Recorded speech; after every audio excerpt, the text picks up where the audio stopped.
We qualified first place for this race, and we're still downgrading car parts as possible to save money, as we already won this season. We also chose to do a bit more pit stops for this race to try and reduce the clear track risk, which reduces the car wear. We also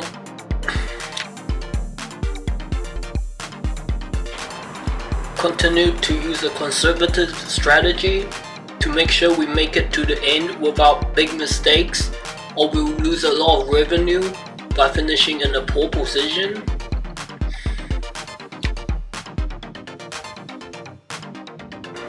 At the start of our race, our pace looks quite good, but once we get into the middle of the race, we start to see that we're dropping back in pace and we're not being faster than our rivals.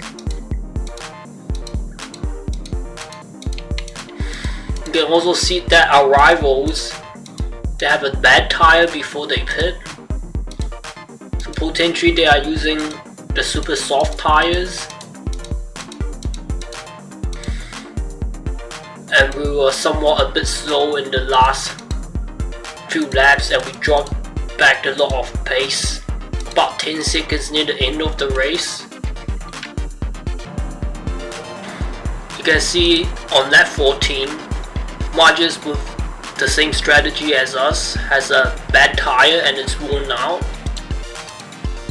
and he was able to wear it down a lot and do 17 laps with it, and we never had the bad tire indicator because we are using a conservative strategy.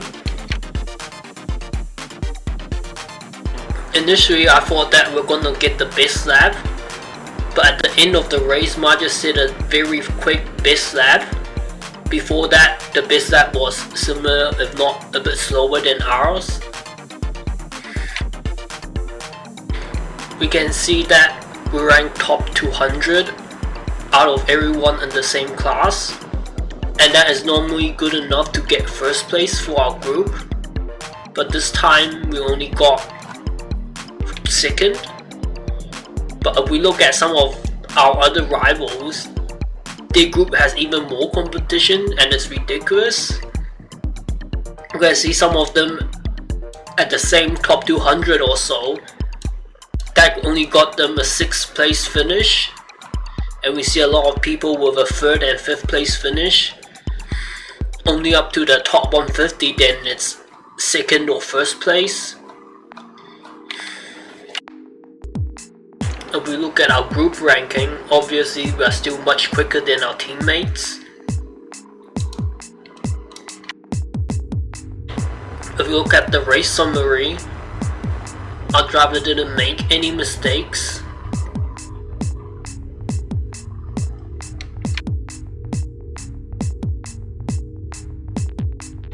And there wasn't really anything out of the blue. If we look at our calculator tool for this race, we have the correct wear exactly, and our stamina drain is 2.6 or so, which is still in line with what we normally see. But I had to look at the wear compensation and we still have too much wear comp, so we need to reduce it a bit. If we look at the lap times, we can see we are slowly getting faster throughout the track, but it's not a significant amount.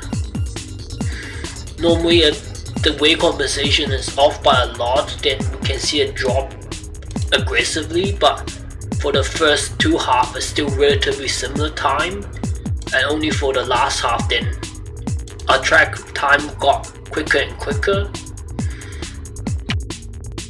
So we used 0.438, and if we minus by 15%, it'll get us to 0.38 for the wear compensation. There's some attention needed with the sponsor, and they suggested a 580k sponsor amount. I think that's very good, and it's a very high a lot of the times other sponsors might give you 400 to 480. So we're still going to use a bit too low because obviously it's easy to negotiate, so get a bit more money.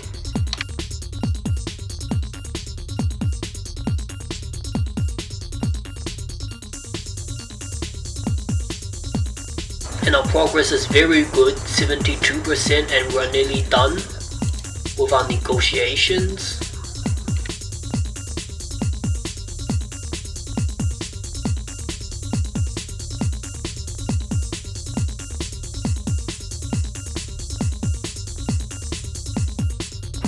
Surprisingly, on the grid, there's not many people who has a new sponsor. I think only 9 or so, and all of the other ones are the generic sponsor. I checked the calculator tool for our driver happy range, and surprisingly it dropped by a point this time. So it updated in our car wear tool. We're going to use the same clear track wrist again to reduce the wear a bit. And a lot of parts seems like we can downgrade it and it'll be okay, so we're going to downgrade. We might want to drop our risk even a bit more by another point, so we can make it to the end without downgrading the brakes. It's a bit wasteful to replace with 58 wear. And surprisingly, for the last few races, it's a bit less dependent on the car performance. So it's not going to matter too much to downgrade a bit more. We can see that we can downgrade virtually every part that has high wear other than the underbody, and that will save us a lot of money. And it's good that we have upgraded the engine and suspension to keep our car performance a bit higher, and we won't lose much performance this race because these are mostly just the side parts which affect the performance a bit less.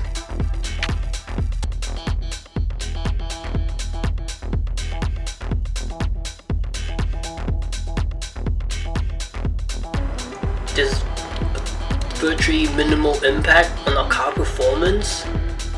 A little bit, but it's mostly the acceleration took a hit because we downgraded the gearbox, but it doesn't really matter since all of the other tracks I don't think it's much acceleration dependent for the last few races. And we look at our car performance, we obviously don't have the quickest car anymore, but our rivals downgraded a bit. I think Marges has 4 bars, 5, and he doesn't have it anymore. So we still are quite fast for our car, but not the best. And our money standings is still very good for the people who has a lot of points. Clint initially had a bit more money, but he's draining down because he's forced to stay competitive to retain his promotion position.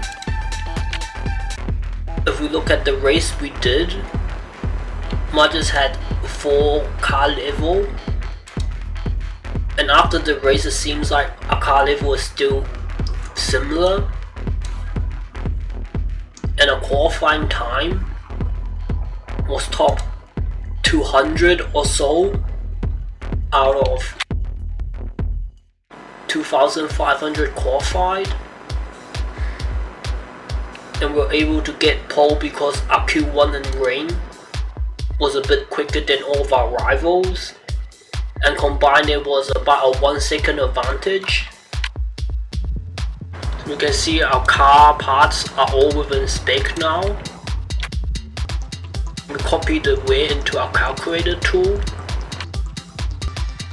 If we look at the past results for this track, we can see it's a 2 or 3 pit stop.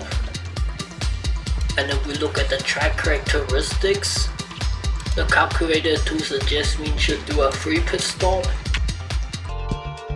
If we look at the tire wear, we can use the extra stuff and do a free pit stop, and the max weight would be about 7.6. It would be a bit less conservative for the weight compensations. For a lot of the past race we did, the actual weight was less than the calculated tool suggested, and only in Kanus, which is the 9th race of the season, 6 races ago, we saw the car weight was 5% more than the calculated tool suggested.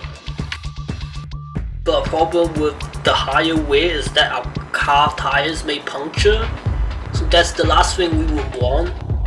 So we can use the softer tires instead. Since we don't have much experience with pushing the tires very high, and also in conjunction with using the offset for our calculated tool, which we started using only this season, we want to do the extra soft strategy because it's still reasonable. There is some risk of tire punctures from the higher weight, but we should be able to make it. And if we look at the tire lift, it will be a maximum of 3% lift, and we will need to give our driver 3 laps more fuel to make it, because potentially with this 21 lap fuel, with the temp is a bit high, he wouldn't make it. So we need this extra chance so we put 2 of it here, and we put the higher fuel load at the start of the race. The temperature is a bit high and he wouldn't make it. The average temperature of the first is 7 degrees, and it gets colder to 5 and 3 degrees for the last 2 sectors. We entered the fuel for this race, and we're gonna find the setup for the race.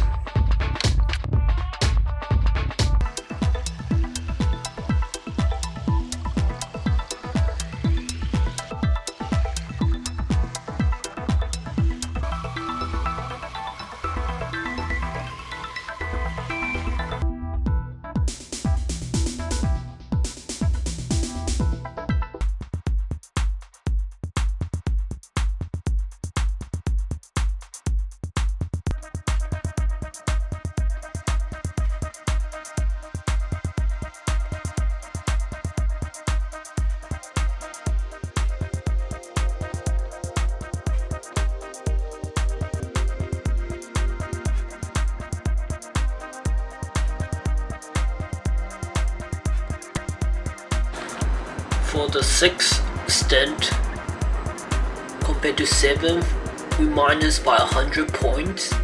We gained a bit of time, but when we do 7 and minus 50 more points, we lose a lot of time. So we can add 15 to 25 points to the 7th lap, and will that be somewhere near the optimum? So I'm gonna add 20 points to this wing split, and we get this result. And we're gonna do qualifying.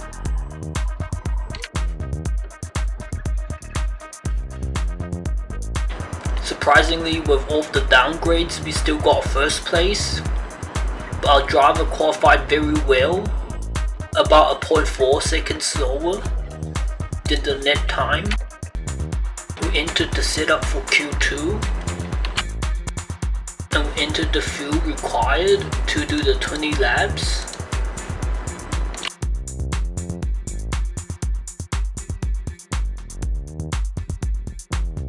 And we got first again. We can see that our Q2 time is a bit better than others. Potentially with the fuel load, our driver with the higher talent gives us a better lap time. So there's this reduction in the lap time. But some of the quicker rivals haven't qualified yet, so that's why we're first place. And out of 7600, we qualified top 52, so that's a superb result. We entered the setup for the race. Since our tires are going to wear down a lot, we don't want to do the boost lap on this 21st lap, or we should change the laps to this 221 and we can boost here. The temperature is going to be a bit low at the end, so we won't get the fastest lap. So ideally want to boost on this pit stop here. But the problem is that for the first 20 laps we are still going to have a few laps where the temperature can potentially be a bit higher. So we should keep the boost to at the very end of the race where the temperature is a bit low. Reduce our chances to getting the best lap, but it's a bit safer, so we need to make sure the tires will last long enough. So we're going to make our driver boost at the very end of the race. And we know with the highway we're going to have a few laps where our tires are badly worn and we won't be able to do the quickest lap. And at the end of the race we have 3 extra laps, so we won't experience that tire wear. For one of the past race where we used the same 22 clear track risk, we used the 21 clear risk to get the 22 clear track risk.